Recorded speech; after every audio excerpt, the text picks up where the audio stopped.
Now, on 105.9 FM and streaming worldwide on the WMAL app. O'Connor and Company.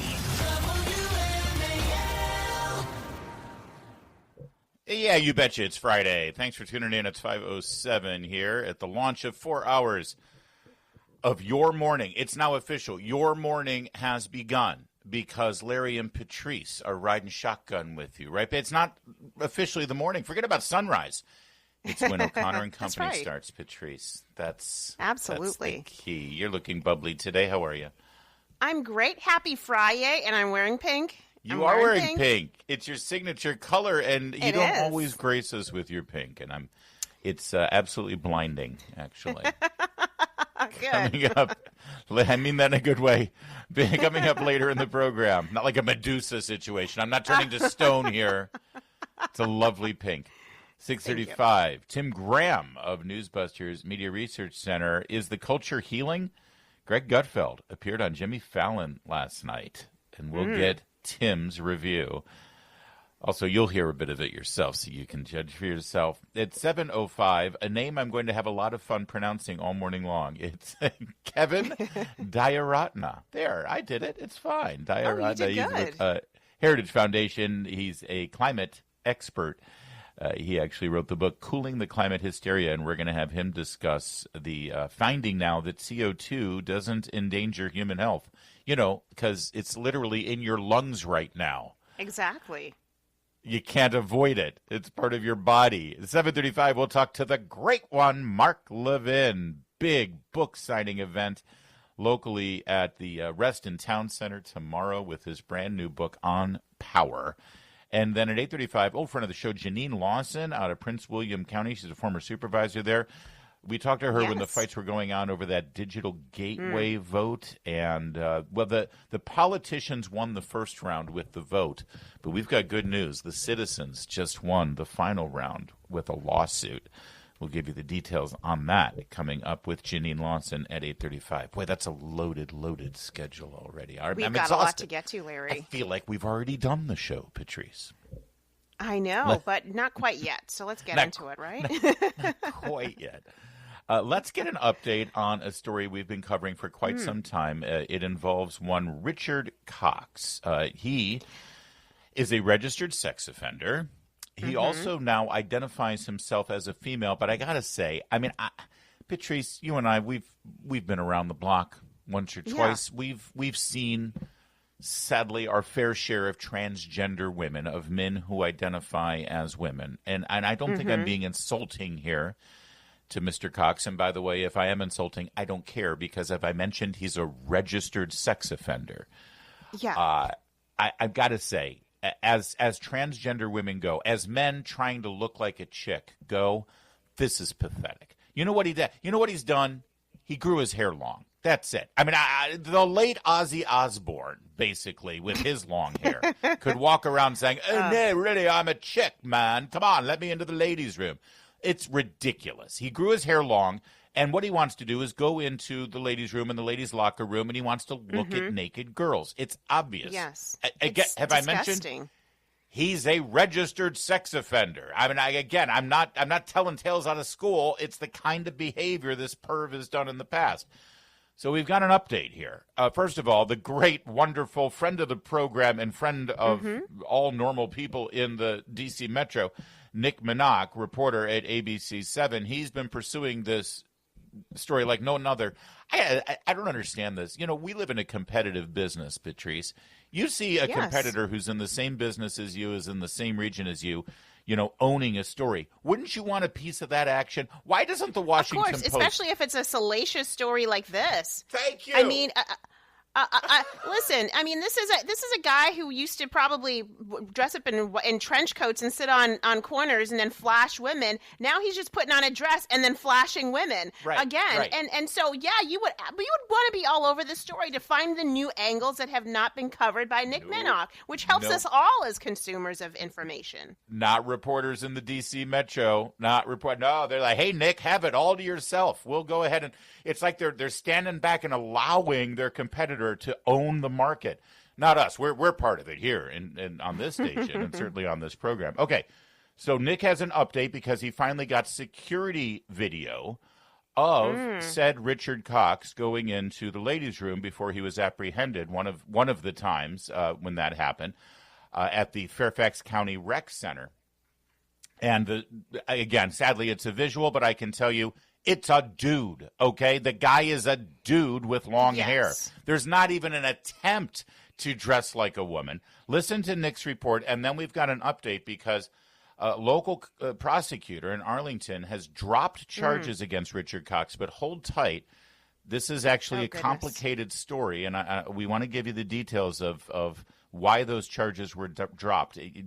You won't immediately think that necessarily this is the prosecutor's doing. It's actually quite maddening why this has happened, but I believe it's to protect the victims of this man's mania. Take a listen. It took nearly a back and forth of Fairfax County, but 7 News finally got our hands on surveillance video of Tier 3 sex offender Richard Cox, who we've reported on before, inside Fairfax County rec centers, clearly breaking the law.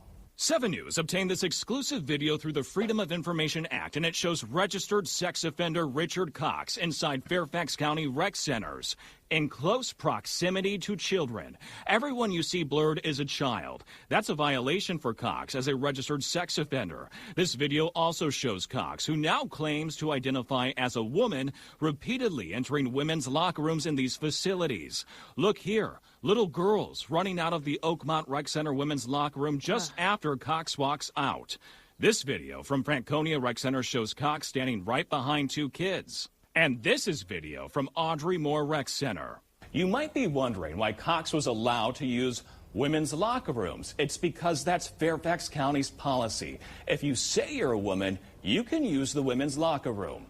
And the county doesn't have a system in place to flag sex offenders when they check in at rec centers. All right, I'm going to pause it there. There's more to this story here, but I just want to tell you that as we've been discussing these policies, before that was Fairfax County's policy, before it was Montgomery County's policy, before these kind of, because I've been on the air here for, I'm going on my 14th year here as these policies all started to roll out. And I remember sitting behind this exact, well, actually, we've changed microphones since I started, but behind this microphone, theoretically, not literally, but figuratively.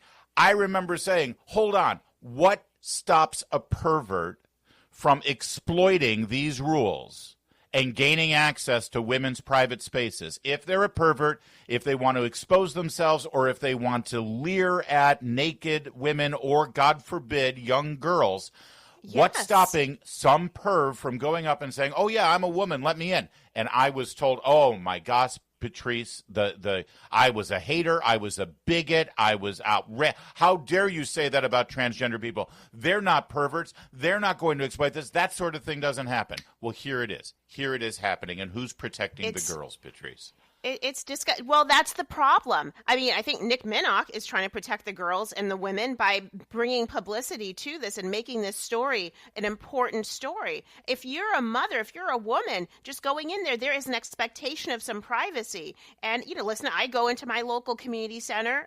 One of my kids goes to summer camp there. And unfortunately, there is no registration, although they can ask me at any time to see ID. However, I would think that the people who work there, they recognize faces. They should have a big poster up on the side saying, do not let this man in. Unfortunately, they don't have the ability to do that. And that puts everyone at risk. If he was a shooter, if he had a knife, if he just came in there and said, you know, I hate everybody here, I have some bad thoughts, wouldn't they not want him to be, they would kick him out and make sure that he didn't come back. So what's wrong? What's the difference now with then targeting vulnerable people, namely women and children?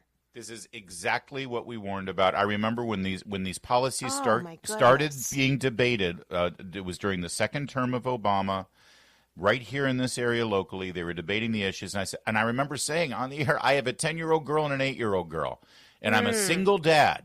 And if I'm out with my daughters in this area and we're at a restaurant and they want to go to the restroom, I'm not going to feel safe just letting them go to the restroom, knowing that this is the policy here.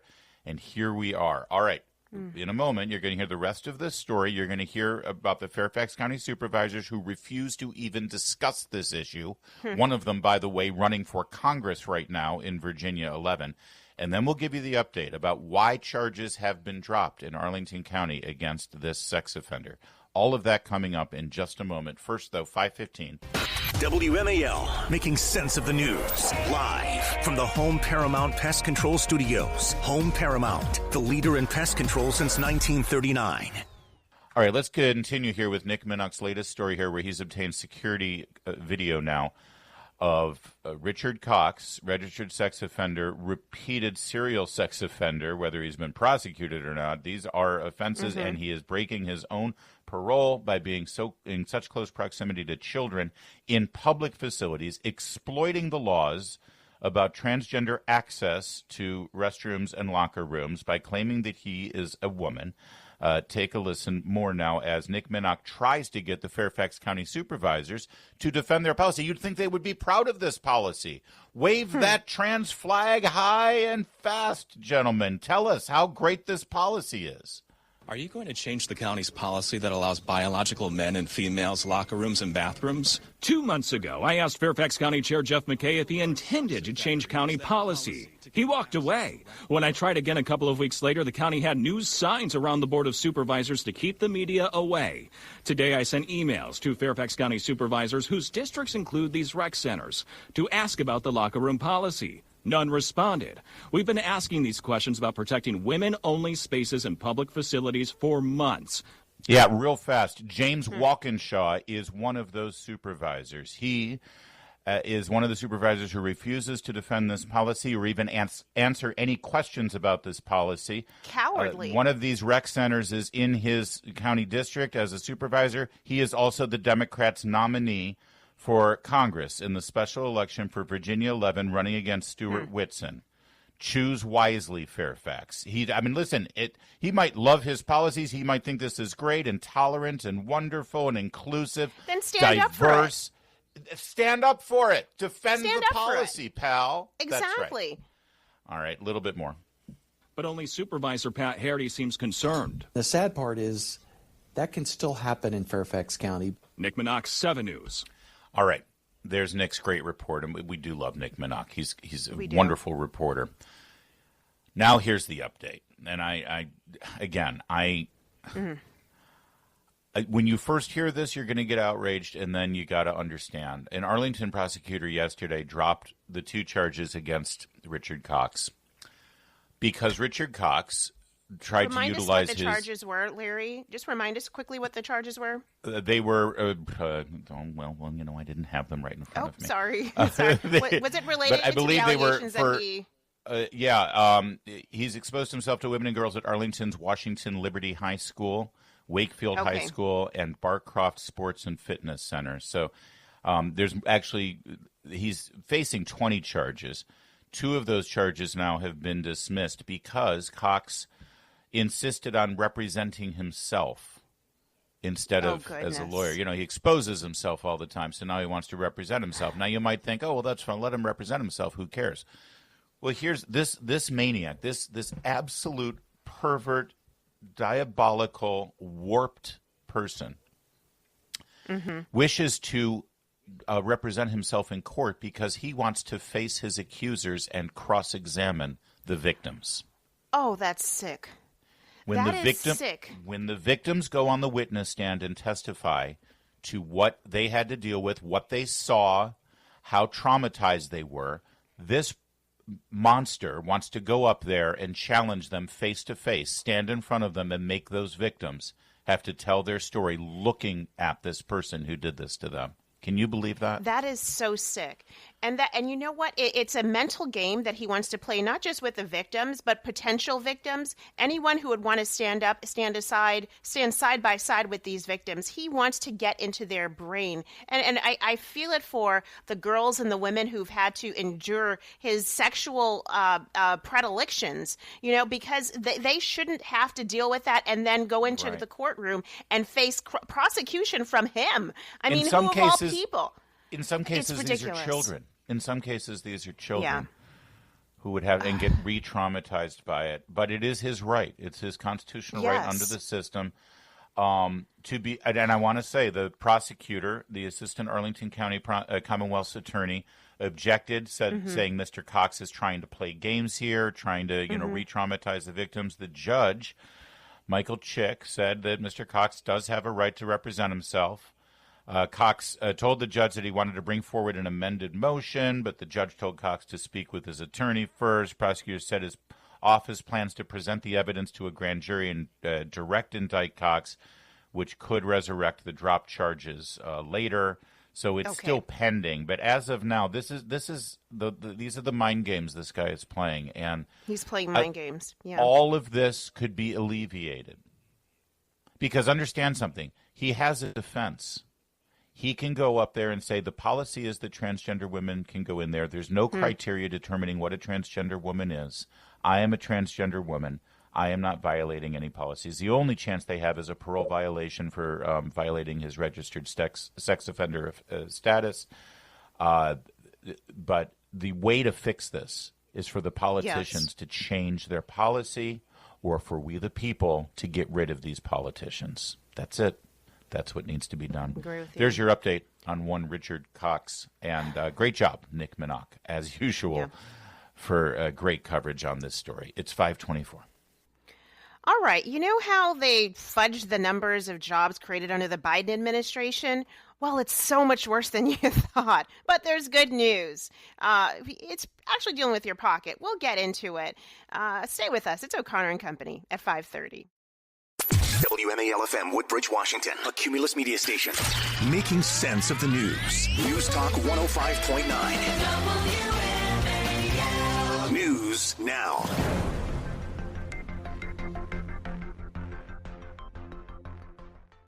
Now on 105.9 FM and streaming worldwide on the WMAL app. O'Connor and Company. A good Friday morning. It's 5:37. Coming up at 6:35, Tim Graham of Newsbusters Media Research Center on Gutfeld's triumphant appearance on the Jimmy Fallon show. Kind of a charity case there, but I'm sure that it's going to pay off for both parties. Coming up at 7:05, Kevin Diarantna. He is with Fair Heritage Foundation. We're going to talk about the EPA's analysis of CO2 and how that's going to affect our planet. 7:35, the great one, Mark Levin. Big book signing tomorrow at the Barnes & Noble in Reston. And at 8:35, Janine Lawson tell us about how the citizens won a lawsuit about that digital gateway in Prince William County. A good follow-up on that one. It's Larry O'Connor alongside Patrice Onwuka. Happy Friday, everybody. We made it. So, Larry, we've got some great economic news. We'll get to a lot of things, but first off, there is a vacancy on the Federal Reserve Board. Recently, one of the board governors, Adriana Kugler, she just unexpectedly left last week, which left President Trump with a vacancy to fill. And remember, these are the folks who come together to vote on whether there should be an interest rate cut, stay the same, or increase. And we're fingers crossed there will be a cut the next meeting they have. So President Trump, just yesterday. Do we know for sure if that Kugler woman, was that like a TDS, leaving in a hissy fit kind of thing, or? I don't know. I mean, okay. I think it's kind of sketchy that after the vote to keep interest rates at the same level, despite, very good reasons to lower it, that she just suddenly and pressure from the president. Yeah. And pressure from the president. She ups and quits. Well, yesterday, President Trump, he nominated Stephen Miron to head. He's currently the head of the White House Council of Economic Advisors. He's going to fill that vacancy on the Federal Reserve Board on a short-term basis. So he's going to pretty much close out Ms. Kugler's term, which is going to expire at the end of January or in January. And so then that still means that the seat has to be filled for the long term, for the next term. And of course, there's always the question of the Fed chair, Mr. Powell. What does President Trump do with him? His term doesn't expire till 2028. Right. So, some moving of the chairs, shifting of the chairs in the Federal Reserve right now. It's one of the great parlor games here in town about obviously Mr. Powell is not going to get a new term. He will not be renominated by the president. That seems pretty clear. The president has flirted with the idea that I could fire him if I want to, but people are telling me that I should, but he's doing that whole thing. Yeah. And now the next question is, his term is due in May. Will Trump name his successor to just have him looming in the shadows over him, sort of as a shadow Fed Reserve? So every time Powell makes any announcement, the next guy waiting in line or gal waiting in line can step forward and give a press conference saying, well, I would have done it differently, and here's what I would have done. And I don't know, does Powell want to operate in that climate? And does Trump want that necessarily? I mean, do you think that he's going to name the successor months ahead of time just to have it sort of be a drama? I absolutely do. I think it's meant to nudge, also in part just to nudge Jerome Powell to actually take some action. He's been sitting on his hands for way too long on these interest rates. And so if the naming of a successor, and the successor is always putting out statements and gets all of the oxygen in the room, then Jerome Powell is going to have to do something to say, okay, I'm going to re-exert my leadership here. Let me show you what I can do. Yeah, drop the interest rates by a point, not even a quarter point. Drop it by a whole point. Let's see you flex your muscles, Mr. Powell. So that's I do think that we can expect a successor to be named soon. Well, one of the people that people have been thinking about could be one of the nominees, a dark horse. Some people are saying the Treasury Secretary, Scott Bessent, but people are pretty happy with where he is, and he has said that he's not interested in this job. People have said Kevin Hassert, who's one of the chief head of the President's Economic Council. He does seem to want the job, by the way, and he could be a person. Some people are saying that Steve Moore, a friend of this program, does frequent guest appearances, who's a Heritage Foundation economist, that he could be. In the previous Trump administration, He was nominated to serve on as a governor on the Federal Reserve during the first term, and you'll remember there was he had a lot of support, but at the same time there was some criticism and there were some personal issues, including his divorce and ongoing disputes with his ex-wife that came up, and he withdrew his name because he was afraid it was going to be an ugly confirmation process. But this is a new term; it's a new time, and the president has been able to, and he's got a much friendlier Senate to work with as well. So one wonders if Steve Moore could be the person. Well, listen, I love Steve Moore. I think he puts out great content. I don't have anything to do with his Unleash Prosperity newsletter, but it is a good read every day if you want to get up to speed.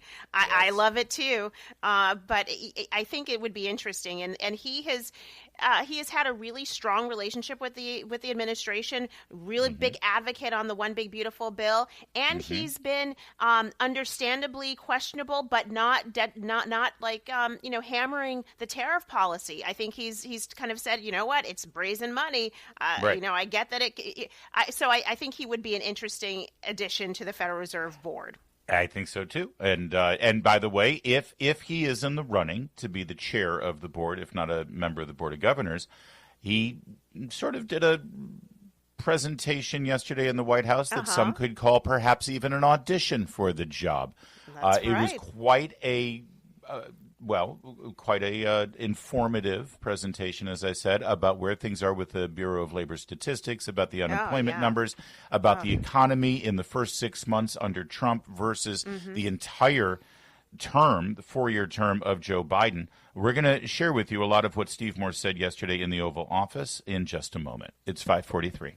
Later this morning on the Chris Plante Show, the Democrats have updated their playbook. And guess what? Now they have to destroy democracy in order to save it. 9 a.m. on WMAL. All right, as I mentioned a moment ago, Stephen Moore, Heritage Foundation frequent guest on this show, he was invited to the White House to give a presentation for the president and for the media about a couple of things. First of all, there's controversy over the president dismissing the holdover from the Biden administration with regard to the Bureau of Labor Statistics because, well, she got a lot of the numbers wrong, consistently getting the numbers wrong in terms of jobs in this country, including significantly wrong, major numbers wrong. And This isn't. I know people look at the jobs numbers, and it becomes a media event, and it becomes a monthly sort of data point where you can judge whether the president is doing well or not. But no, it's much broader than that. The reason the government employs methods to determine these numbers and this data is so businesses and corporations can function properly. They can decide whether they should hire more, what their wages should be, whether they should invest more in the American economy, et cetera, et cetera. I mean, these are important pieces of data. And the Federal Reserve uses, exactly, Larry, and the Federal Reserve uses this data to determine whether or not to raise or lower interest rates. Yeah. And it was based on bad data and questionable data that Jerome Powell made the decisions he's made, or including sitting on his hands. And it's reached a point, Patrice, where, I mean, we're in the media business. We see these numbers every month. And, oftentimes we lock out a segment so that you can report them and we can talk about them because they usually come out on a Friday morning, 8:30 in the morning. 8:30. We know when it's coming. And honestly, for years we've been doing this. And then you say the number and I think to myself, well, I wonder if that's true. It's like literally, it's like. Because it gets revised up or down. I mean, listen, you're going to have revisions because part of the challenge is it's the methodology behind how they put this report together. They use different sources, census data, surveys from businesses, for example, and they get the data at different times. And so, yes, I can understand there may be revisions, but not to the tune of what Steve Moore found. Well, here's Steve Moore yesterday sort of laying out the case against this person and why they were dismissed. Here, listen. We had some very good news from some new data that we've been able to put together that no one has ever seen before, and I'll just very quickly go through these. So I was telling the president that he did the right thing in calling for a new head of the Bureau of Labor Statistics because this shows that over the last 2 years of the Biden administration, the BLS overestimated job creation by 1.5 million jobs. Mr. President, that's a gigantic error. And I don't know if she's. I'm not. It might not have been an error. That's the bad part. If it was an error, it would be one thing. I don't think it's an error. I think they did it purposely. Whether that you may well be right, but even if it wasn't purposefully, it's incompetence. Right. Okay. 1.5 million over the 4 years of the Biden presidency. Overstated the numbers. So all of the headlines that the Biden economy was great and generating all these jobs, total fluff. And it may be deliberate for political purposes, or it may just be, oops, we got it wrong. Either way, get out of here. All right, cut 5. Here's an interesting month-by-month comparison of the median family income so far under Trump. Listen. So 1.5 million jobs overestimated. We have access to the some data that no one else does on what has happened month by month with median household income. This is based on unpublished Census Bureau data. It will be released sometime in the next 6 months, but we get an advanced look at it. And so I was telling the president in his first 5 months in office, starting in January through the end of June, the average median household income adjusted for inflation for the average family in America is already up $1,174. That's an incredible number. Yeah. Just came out. Amazing in just 6 months. Patrice, the median income is already up, and that's real wages, right? Yeah, it means it adjusted for inflation. And I've got to think it's credit to deregulation under this administration. I've got to think it's credit to a lot of the economic policies that the president is pursuing or has pursued already. Well, and let's not forget also, I think it's partly because most of the job growth has been American-born workers, not foreign workers. Yes. Part of the issue with illegal immigration and rampant foreign immigrants coming to the country, even if they get temporary status, they drive wages down. And now that Americans are taking those jobs, they're driving wages up. All right. Cut 7 here. Who's doing best right now under Trump's economy? So then we looked at which families did the best. And we have data from the Census Bureau that shows by income percentage. So the 25th percentile is the lowest income, 75th percentile is the highest income. And what I find fascinating about this, Mr. President, is every income group did better. The red is President Trump, the blue is President Biden. Every single income group did better under President Trump. But what's really amazing is look what happened under Biden. The lowest income group lost income under Biden. That's They were right. poor 4 years after presidency. Under Biden, the poor got poorer and the rich got richer. Under Trump, every single income group has done better. Trump actually held that chart up for the media. He said, "That's a nice chart. I like that chart. That's a good chart." Might become his new favorite chart. So there you go. Good economic news as communicated by Stephen Moore. It's 5:54.